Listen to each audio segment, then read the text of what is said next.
What's up, everyone? Today we're going to be talking about the playtest that happened this past weekend and some of the new features that are being tested for Squad. OWI actually added a couple of new vehicles, some gunplay changes, and a feature that they seem to be developing around faction unit and map layer voting. So if you haven't already, hit the subscribe button, leave a like, drop a comment down below with your thoughts on some of the new things they're testing, and let's get to it. So first, let's go over a couple of the gunplay changes that are being tested in the playtest. The first bullet point was probably one of the most noticeable differences that I saw. It's an adjustment to using iron sights or scopes while actually walking as long as stamina is full. Now you can see some of that adjustment here in this comparison between the playtest and live version of Squad walking with an ACOG on an M4. Without fighting the movement, I'm able to maintain a little bit tighter line on where I'm looking. I do think this is going to be a welcome change for sort of polishing up some of the things brought on by the Infantry Combat Overhaul. I do think this will help folks that are entering sort of an attack position, moving towards an enemy, and still being able to maintain a little bit better visibility while approaching.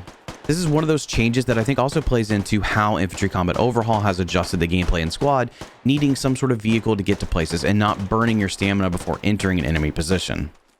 Additionally, aiming clear of the sight only triggers after sprinting and jumping, but won't trigger while walking on iron sight weapons. So you can see the difference in how I'm aiming from the playtest versus the current version of Squad with this comparison. In addition to these changes, they've also made adjustments to the weapon sway on the G3, the FAL, the SKS, and the Mosin. The M16 and M4 carry handle iron sight ADS has been adjusted for visibility, and there's control changes in the ability to manually bolt the Mosin, the C14, and the SV98M.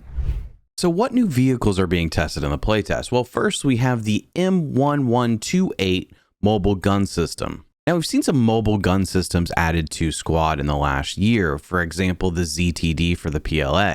And this new vehicle is specific to the US Army. Now, of course, the chassis to the vehicle should look pretty familiar in that it is that of a Striker with a big old turret strapped to the top. Now, this is a 4-seat vehicle. You have the gunner, the driver, the open top 50 cal, and a commander seat, though they have pretty limited visibility.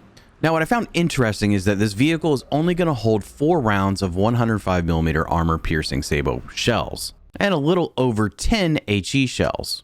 But just having 4 shots of AP makes it pretty limited, though this vehicle is not going to hold up well against a tank, and of course, that's not exactly what it's meant to do.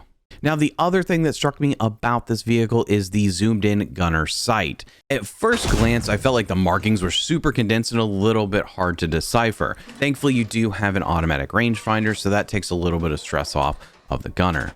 Now, I am curious to see what sort of damage this will do to opposing vehicles, especially given that the Striker isn't the toughest vehicle out there. Now, as I mentioned, the commander's view is rather limited. You do have some stuff in the way, kind of an odd position for that seat to be. And then, of course, you do have the open top 50 cal to help out with some close quarters fighting against infantry. I'm very curious to see how this starts to get used in the battlefield.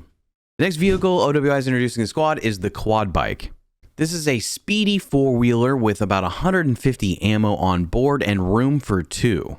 Part of me is curious if this will be primarily used for AT or combat NGs getting into certain positions. I also think this could be really useful for squad leads to try to get rallies behind enemy lines. Either way, I think this could be a really fun asset to play with and utilize while playing Squad. Now, maybe the biggest feature attached to this playtest is the faction unit and map layer voting system. Now, typically, servers have their own map voting system or they have a list of maps on a rotation.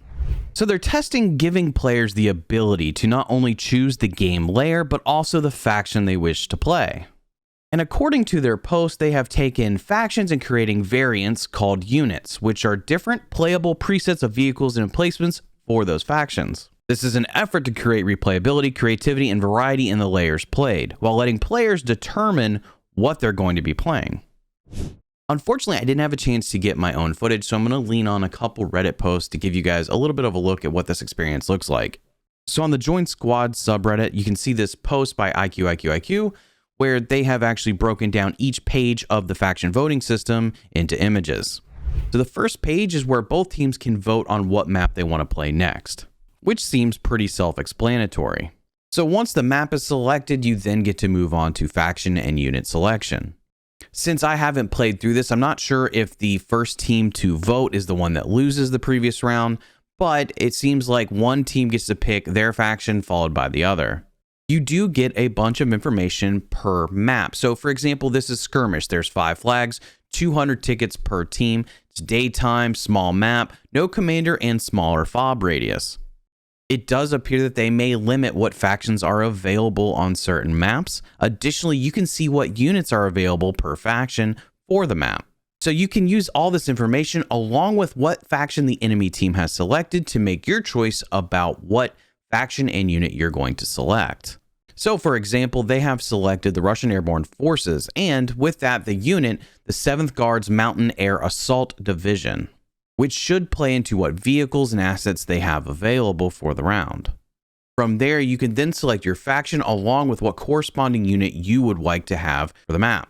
Not to mention, you also get the option to re-roll the set of factions available to you. So I think this is a very interesting change. On one hand, it gives the players a lot of control over what they're going to be playing. On the other hand, I hope that folks take time to learn about some of the factions and units, or at least look at the information provided so that you can be better prepared for whatever the enemy team has in choosing what you're going to utilize. I think overall that the UI and the presentation look fine, and it's very helpful to have so much information displayed. There is going to be a learning curve, especially for new players, to understand what's available in all these factions, more specifically the units, which will go across the board for a player with any set of hours to understand what exactly you're choosing. Something that I didn't see in the notes for this playtest were some tweaks to some of the maps. My friend Mehdi pointed this out for Al-Basra, for example. The typical blue floor starting area for Al-Basra can be pretty difficult for a rollout because there's limited to no cover.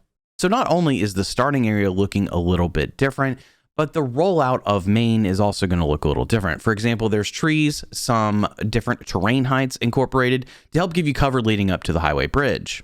I think this is a nice adjustment because now you have a little bit of cover for infantry to operate within, because this is often a second objective point of interest for invasion layers. But what's also interesting is that the layout of the mains on both sides of this map have changed.